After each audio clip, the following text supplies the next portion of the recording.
उनसे कहा कि हमें उनके वज़ाइफ बताएं। इस वक्त हमारे साथ दूसरे गेस्ट मौजूद हैं, अल्लामा कोकब नूरानी साहिब। उनसे बात करते हैं कि वज़ाइफ जो है वो उसकी अहमियत क्या है, दुआ की अहमियत क्या है और दुआ की फ़जीलत क्या है। अस्सलाम वालेकुम जी। वालेकुम अस्सलाम व रहमतुल्लाहि व बरकातुहू। बहुत शुक्रिया, आपने मौका इनायत फरमाया। आज अपने नाजरीन को हम दुआ के मुतालिक और वज़ाइफ के मुतालिक कुछ बताएंगे। जी जी, मेरा सवाल ले लीजिएगा अल्लामा साहब। जी जी। वज़ाइफ की अहमियत के बारे में तो हम बात करते हैं, इसकी हमें ज़रा शरन हैसियत भी समझाएं कि हमें दीन में उलमाए औलिया अल्लाह हैं उनकी ज़िंदगी से, सहाबा कराम की ज़िंदगी से वज़ाइफ किस तरह मिलते हैं। और कुछ लोग आपने भी लाजमन देखा होगा, कुछ स्कॉलर्स ऐसे भी हैं जो कहते हैं कि हमने दूसरे मज़ाहिब से ये ले लिया है, वज़ाइफ हमारे उस तरह दीन का हिस्सा नहीं है। तो ज़रा तफसीलन ये समझाइएगा हमें। सबसे पहले हम कुरान मजीद से रहनुमाई लेते हैं कि वज़ाइफ की क्या हकीकत है। वज़ाइफ असल में अल्लाह की याद का नाम है। आप किस तरह अल्लाह ताला को याद करते हैं, उसकी रहमत को, उसकी सिफ़ात को किस तरह पुकारते हैं। कुरान मजीद में रब्बुल आलमीन ने इरशाद फरमाया, या अय्युहल्लज़ीना आमनुज़्कुरुल्लाह ज़िक्रन कसीरा, ऐ ईमान वालो तुम अल्लाह को कसरत से याद करो। यहाँ लिमिट नहीं बताई गई कि कसरत कितनी है, कितना याद किया जाए। फरमाया वसब्बिहूहु बुकरतन व असीला, सुबह शाम उसकी तस्बीह बयान करो। असल में जो वज़ाइफ का ताल्लुक है, आपकी तवज्जो अल्लाह की तरफ मरकूज रहे। जब आप हस्बुनल्लाहु व निअमल वकील, निअमल मौला व निअमन नसीर, अगर आप इसकी ट्रांसलेशन पे जाएं तो हम अल्लाह को क्या कह रहे हैं, बार बार उसकी रहमानियत, उसकी कौन सी सिफात को पुकार रहे हैं। ठीक है, अगर आपकी तवज्जो उस वज़ाइफ की जानिब है तो सही तरह हम उससे फ़वाइद हासिल कर सकते हैं। वज़ाइफ बेसिकली अल्लाह रब्बुल आलमीन की सिफात, उसकी अलूहियत की तारीफ़ी कलेमात हैं। जैसे मैंने रब्बुल आलमीन को पुकारा हय्युल क़य्यूम, वो हय्युल क़य्यूम ज़ात है। इसी तरह बेशुमार और वज़ाइफ हैं। जब हम उसकी सिफात को अपने ऊपर लागू करेंगे तो हकीकत उस वक्त आश्कार होगी। अगर मैं ज़ुबान से कहता रहूँ और मेरी तवज्जो उस जानिब ना जाए तो शायद हमें उस हकीकत तक हम ना पहुँच सकें। फिर रब्बुल आलमीन कुरान मजीद में इरशाद फरमा रहा है, अला बिज़िक्रिल्लाहि तत्मइन्नुल क़ुलूब, कि अल्लाह के ज़िक्र से दिलों को चैन मिलता है, दिलों को सुकून मिलता है। हदीस के अंदर आता है कि जब इंसान कोई दुनिया के अंदर रहते हुए बेशुमार, चूँकि बशर है, जब बशर है तो उससे ख़ता भी मुमकिन है। जब बंदा कोई गुनाह करता है तो उसके दिल के ऊपर एक सियाह दाग लग जाता है। और इस तरह गुनाह करता जाता है तो एक एक दाग, एक एक डॉट बढ़ते बढ़ते अनकरीब उसका दिल सियाह हो जाता है। तो सहाबे कराम ने अर्ज़ की, या रसूलल्लाह, तो फिर उस सियाह दिल की क्या, उसका इलाज मुआलजा क्या है। फरमाया वो अल्लाह का जिक्र है। जब तुम अल्लाह का जिक्र करोगे, उसकी तस्बीह बयान करोगे, अल्लाह रब्बुल आलमीन को दिल से याद करोगे, तो वो तुम्हारे दिल के ऊपर लगा हुआ जंग जो है वो ख़त्म हो जाएगा तुम्हारा। हज़ूर अकरम सल्लल्लाहु अलैहि वसल्लम ने फरमाया था कि दुआ ही एक इबादत है, दुआ मुकम्मल इबादत है। बेशक, तो दुआ हुवल इबादा, ये सियासत के मुतफ़िक़ अलैहि हदीस है। इसको ज़रा तफसीर हमें इसकी ज़रा समझाएं कि ये इस तफसीर, इसका मतलब क्या है कि हमने फिर बाकी नमाज़ें नहीं पढ़नी, हमने क्या करना है, और दुआ की फिर हमने मांगनी किस तरह है अल्लाह ताला से, अकीदा क्या होना चाहिए अल्लाह ताला। अब इसके अंदर थोड़ी सी वसत आप पैदा करें दुआ के लफ्ज़ के अंदर। आप नमाज को देखें, नमाज भी आप दुआ है, उसके अंदर जो कलेमात पढ़ रहे हैं, अल्हम्दुलिल्लाह रब्बिल, सबसे बड़ी दुआ अल्लाह ने सूरह फातिहा सिखाई है। उसके अंदर आप सूरह फातिहा पढ़ रहे हैं, जो कलेमात पढ़ रहे हैं वो सारे वज़ाइफ पढ़ रहे हैं, सारी अल्लाह से दुआएं मांगी जा रही हैं। तो दुआ के मांगने के एक अंदाज बताए गए हैं। तो इसके मफहूम के अंदर बहुत वसत है। तो आप जैसे कह रहे हैं कि सिर्फ दुआ ही मांग ली जाए कि नमाज तो फर्ज ऐन है, वो अल्लाह ने हमें सिखाया है। दुआ तो उससे मांगने का जरिया है। सूरह अल बकरा की आयत नंबर 186 रब्बुल आलमीन इरशाद फरमाता है, वाइज़ा सालका इबादी अन्नी फइन्नी करीब।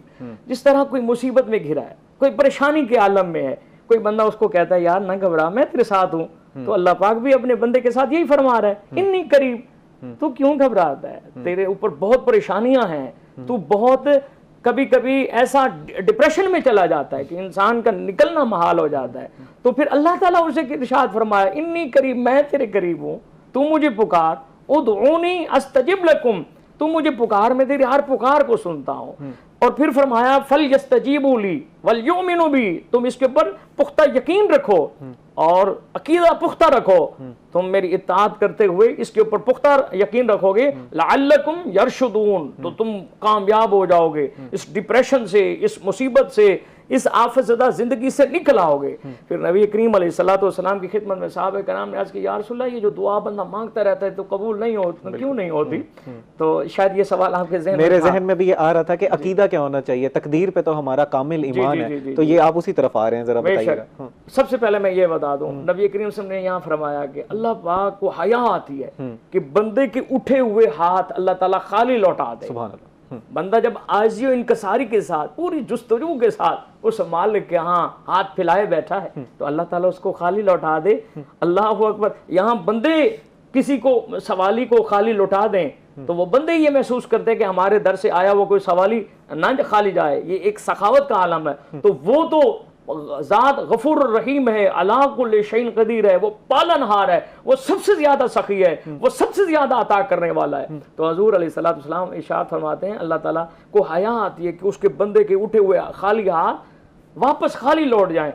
दुआ की कबूलियत में देर मुमकिन है। अगर अल्लाह रब्बुल आलमीन के यहाँ आप समझ रहे हैं, आप महसूस कर रहे हैं कि शायद हम दुआ मांग रहे हैं हमारी कबूल नहीं हो रही, तो आप सबने इरशाद फरमाया अगर वो दुआ की कबूलियत में ताखीर है तो अल्लाह ताला उसका इनाम ये देता है, या तो उसे आखिरत के लिए शिफ्ट कर दिया जाता है, ठीक है, या फिर उस दुआ को अल्लाह रब्बुल आलमीन कोई आने वाली मुसीबत है तो उसके नेमोल बदल कर देता है कि आने वाली मुसीबत अल्लाह ताला टाल देता है। तो ये जो दुआ की कबूलियत का अंदाजा है, अल्लाह रब्बुल आलमीन इरशाद फरमाते हैं उदऊन, तुम मुझे पुकारो मैं तुम्हारी पुकार सुनता हूँ। और मालिक कहाँ है? हमारा कंसेप्ट है वो ठीक है, वो मालिक का नूर हर जगह मौजूद है। कुरान मजीद में हमें जो मिलता है वनहनु अक़रबु इलैहि मिन हब्लिल वरीद, अल्लाह पाक इरशाद फरमाता है मेरा बंदा बेसहारा ना हो, बेआसरा ना हो। ला तक़नतु मिन रहमतिल्लाह, मेरी रहमत से कभी मायूस ना होना। क्यों? वनहनु अक़रबु इलैहि मिन हब्लिल वरीद, ये जो सांस की नाली है, फरमाया वरीद, मैं तेरी सांस की नाली से भी तेरे से ज्यादा करीब हूँ, इन्नी करीब तू, तुझे मायूसी तो होनी नहीं चाहिए। तू मेरी जात पे तवक्कुल करके बैठ, मैं तेरा कहा व तवक्कल अल्लाह व कफा बिल्लाहि वकीला, तू मेरी जात पे तवक्कल कर, तू यकीन कर, तू यकीन से मुझसे मांग, फिर मैं तुझे अता करूं। डिमांड न करे बंदा, बेसब्री। आपने ये भी फरमाया कि आप दुआ मांगते हुए बेसब्री का मुजाहरा न करें, सब्र से, इस्तकामत से माने और यकीन पुख्ता रखें कि अगर अल्लाह ने मेरी दुआ कबूल नहीं की तो मेरे लिए इसका अच्छा नेमुल बदल अल्लाह ने मुझे अता कर दिया है। अच्छा अल्लामा साहब, अक्सर औक़ात लोग जो हैं वो, जैसे आपने बात की कि लोग जो हैं वो घबरा जाते हैं, बेसब्रे हो जाते हैं, तो ऐसे लोगों को मोटिवेट किस तरह किया जाएगा? आपने बड़ा तफसीलन बताया कि अल्लाह ताला जो है वो उसका नेमल बदल कुछ और देगा। इस सवाल का हम जवाब लेंगे। नाज़रीन, इस वक्त हुआ एक ब्रेक का, हमारे साथ रहिएगा।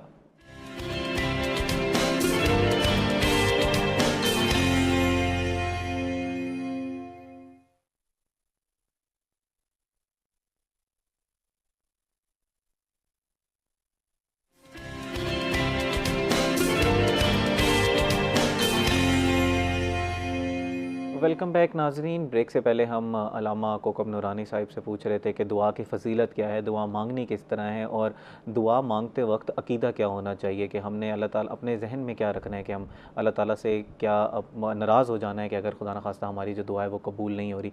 अब हम अपने गेस्ट की तरफ चलते हैं, अमानुल्लाह साहब के पास, उनसे पूछते हैं कि वज़ाइफ, मुख्तलिफ जो मसाइल होते हैं उनके लिए हमें कुछ वज़ाइफ बता दें। इसी के साथ अमानुल्लाह साहब मुझे ये बताइएगा कि तस्बीह और वजीफ़े में फ़र्क क्या है? कुछ लोग जो 100 दफ़ा की 100 मरतबा की तस्बीह मामूल होता है कुछ लोगों का कि वो करते हैं, इस तरह के और भी लोगों के जो हैं वो तस्बीहात होती हैं वो करते हैं, तो ज़रा मैं तफसीलन बताइएगा कि इन फ़र्क क्या है? बहुत शुक्रिया, इस तरफ आपने तवज्जो दी। जी, मैं एक माकूल बनाना है तस्बीह फ़ातिमा, वो अगर आप पढ़ें 33 मरतबा सुबहान अल्लाह, 33 मरतबा अल्हम्दुलिल्लाह, 34 मरतबा अल्लाहु अकबर, ये मामूल मैंने बनाया हुआ है, आप भी पढ़ें। लोगों ने तस्बीह फ़ातिमा पढ़ना शुरू कर दी। उसके बाद अगर आप दुआ मांगें तो अल्लाह पाक आपकी दुआ कबूल करेगा। ये मामूल बना लें आप, तस्बीह फ़ातिमा 33 मरतबा सुबहान अल्लाह, 33 मरतबा अल्हम्दुलिल्लाह, 34 मरतबा अल्लाहु अकबर। ठीक। और लोगों ने अल्हम्दुलिल्लाह दरूद शरीफ पढ़ना है। दरूद शरीफ पढ़ना सूरत अल्हम्दुलिल्लाह ये मामूल बना लें अगर आप कि 100 मरतबा दरूद शरीफ पढ़ना है, 100 मरतबा कलमा शरीफ पढ़ना है, और ये बेहतरीन अमल है। ठीक है। अच्छा, मुझे ज़रा रिस्क में जो तंगी है उसके हवाले से ज़रा बताइएगा कि आपने पहले भी एक वजीफ़ा बताया, वो बड़ा इस तरह का वजीफ़ा था जो स्टूडेंट हजरात हैं जो अपने मामूल का हिस्सा ज़रा मुश्किल से बना सकेंगे। कोई आसान सा इस तरह का वजीफ़ा बताएं जो डेली की रूटीन में हम ऐड कर सकते हैं। कोई इस तरह का वजीफ़ा है जिस तरह कुछ इसमें आज़म आप बता रहे थे हमें कि हमें वो पढ़ लेने चाहिए?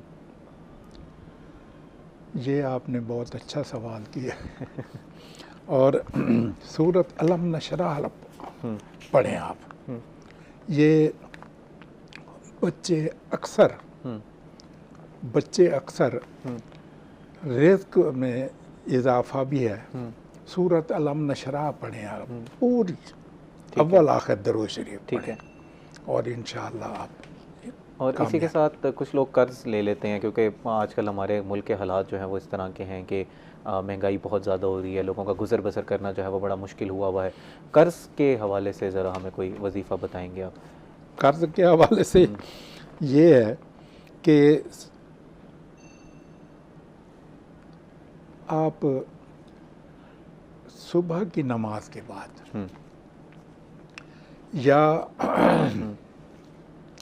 या रज़ा को तो पढ़ना है ना जी, और इस्तग़फ़ार पढ़ें। ठीक है, इस्तग़फ़ार पढ़ें, इंशाअल्लाह वो कर्ज़ दूर हो जाएगा। ठीक है। और इन जनरल जैसे हमने कुछ हमारे कॉलर्स आए थे, मौजूद थे, उन्होंने हमसे सवाल किया था कि कुछ गुर्दे की बीमारी है या कुछ इस तरह की, आपने कैंसर के हवाले से भी एक हमें वजीफ़ा बताया। इन जनरल हमें तमाम मर्ज़ के लिए कोई एक वजीफ़ा बता दें जो हमने लाजमी अपने जो है वो, अगर किसी को कोई छोटा सा बुखार हो जाता है, नज़ला हो जाता है तो उसके लिए जो है वो अल्लाह ताला हमें फिर शिफ़ा दे। हम वो वजीफ़ा पढ़ेंगे तो अल्लाह ताला इंशाअल्लाह हमें शिफ़ा देगा इंशाअल्लाह। आप सूरत यासीन मुबारक पढ़ें। ठीक है। हर बीमारी का इलाज दिल है, इंसान का जैसे दिल है, कुरान पाक का ये दिल है। ये सूरत यासीन पढ़ें, पानी पे दम करके पिएं, इंशाअल्लाह अल्लाह पाक खैर करेगा। इंशाअल्लाह अल्लाह ताला खैर करेगा। अल्लामा साहब, हम बात कर रहे थे कि हमारा अकीदा क्या होना चाहिए। दुआ मांगते वक्त हमने तकदीर पे भी कामिल ईमान रखना है कि अल्लाह ताला हमारे लिए हमेशा कुछ बेहतरी करेगा। एक शख्स उसने अपना एक गोल ठान लिया है कि मैंने कुछ एक चीज़ अचीव करनी है, वो उसके लिए अल्लाह ताला से दुआएं भी करता है, वो मेहनत भी करता है, तो उसको वो मेहनत कब छोड़ देनी चाहिए कि अब हो सकता है कि अल्लाह ताला ने मेरे लिए कुछ बेहतर लिखा हो? कुछ ऐसी मिसालें हमें दीन से मिलती हैं जहाँ पर ऐसे कुछ वाक़यात हुए हों या कुछ इस तरह का कुछ हुआ हो जिससे हम इस बात को साबित कर सकें मेरे सवाल को? जी बहुत शुक्रिया।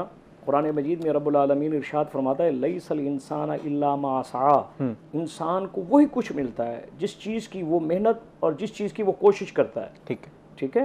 वैसे मैं यहाँ बैठा रहा हूँ, मैं कहूँ मैं दुआओं से ही मैं अपना एग्ज़ाम क्लियर कर लूँ, तो ये जो है मेरी तजवीज़ इंतहाई गलत होगी। ये नज़रिया, ये आइडियालॉजी किसी हवाले से ये सही नहीं होगी। ठीक है। नबी अलैहिस्सलाम के तरीके से भी हमें यही पता चलता है। आप अलैहिस्सलाम इरशाद फरमाते हैं, आप पहले घोड़े को उसके साथ बांधो, फिर अल्लाह की ज़ात पे तवक्कल करो। तो यानी कि दुनियावी असबाब जो हैं आप उसके ऊपर मुकम्मल स्ट्रगल करें, फिर अल्लाह की ज़ात पे तवक्कल करें, अल्लाह की बारगाह में मांगें। अगर वो बेहतर है, यकीन, एतकाद, आपका नजरिया, आइडियालॉजी ये होनी चाहिए। बेशक मैंने अपना गोल अचीव किया है, गोल अपना सेट किया है, अपनी एक मंजिल मैंने सेट की है, तो मैंने उसके ऊपर अपनी पूरी दुनियावी लवाजमात, जितनी मेहनत, जितनी स्ट्रगल थी वो मैंने पूरी कर ली है।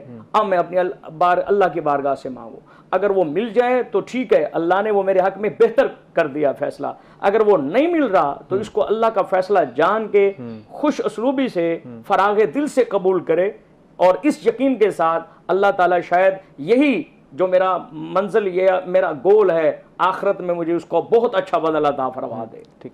अल्लामा साहब, इंसान जो है वो ख़ता का पुतला है, उसने गुनाह करने हैं, दुनिया एक आजमाइश है, यहाँ पर हम जो है वो एक इम्तिहान दे रहे हैं। अल्लाह ताला कहता है कि तू 100 मरतबा गलती कर, फिर मेरे से एक दफ़ा इस्तग़फ़ार कर, मैं तेरी 100 मरतबा गलतियाँ माफ़ फरमा दूँगा। अच्छा, आपने बात की कि दिल जो है वो काला हो जाता है गुनाह कर करके, तो उसका फिर असर जो है वो किस तरह पड़ता है हमारी दुआओं पे? क्या फिर हम ये तवक्को छोड़ दें अल्लाह ताला से कि बस अब मैंने इतने गुनाह कर लिए हैं कि अल्लाह ताला मुझे माफ़ नहीं करेगा? जी बेहतर आप सवाल कर रहे हैं। अर्ज़ यह है कि जब दिल काला हो जाता है, सबसे पहले मैं ये बता दूं कि दिल काला किसका होता है। जो गुनाह करने के बाद, एक अल्लाह ने बाहर का इंसान बनाया, एक इंसान आपके अंदर का रखा है। गुनाह करने के बाद आपका ज़मीर आपको अंदर से झंझोड़ता है कि आपने ये काम गलत किया है, ये काम नहीं करना चाहिए था। आप अपने किए पे नादिम होते हैं, अकेले में बैठ के आपका ज़मीर आपको झंझोड़ता है, आप शर्मिंदा होते हैं। तो ये है, इसके अंदर ईमान की रमक मौजूद है। अगर आप बैठे हैं गुनाह करने के बाद, आप बजाय शर्मिंदा होने के उल्टा आप उसके अगेंस्ट जा रहे हैं, आप लोगों को बतला रहे हैं, देखें जी मैंने फलां काम कर दिया, अपनी उसको मशहूर कर रहे हैं, फेमस कर रहे हैं, देखें जी मैंने ये गुनाह किया, मैंने ये फलां बंदे को इतनी तकलीफ पहुंचाई। तो वो एक काला दिल है। अगर वो अल्लाह ताला की तरफ से अल्लाह की बारगाह में रजू करना चाहता है तो वो तो गफूरुर रहीम है, वो अल्लाह कुल्ली शैइन कदीर है। वो तो खुद फरमा रहा है, ला तकनतू मिन रहमतिल्लाह, मेरी रहमत से कभी उम्मीद ना होना, अल्लाह की रहमत से ना उम्मीद होना कुफ्र है। अल्लाह की रहमत को हर वक्त पुकारते रहना। अब आपने सवाल किया भाई हम किस तरह अल्लाह की बारगाह में दुआ मांग, किस तरह गुनाहों की माफी मांगे। वो ये है कि तौबा सिर्फ इस्तगफार का नाम नहीं है, तौबा अल्लाह ताला से अहद का नाम है। जो अल्लाह ताला की नापसंदीदा चीजें हैं मैं उसे अपनी जिंदगी से निकाल दूं। बहुत शुक्रिया अलामा साहब, आज आप हमारे प्रोग्राम में तशरीफ़ लाए, हमने आपसे बहुत सहर हासिल गुफ्तगू की, हमने ये सीखा कि दुआ किस तरह करनी है।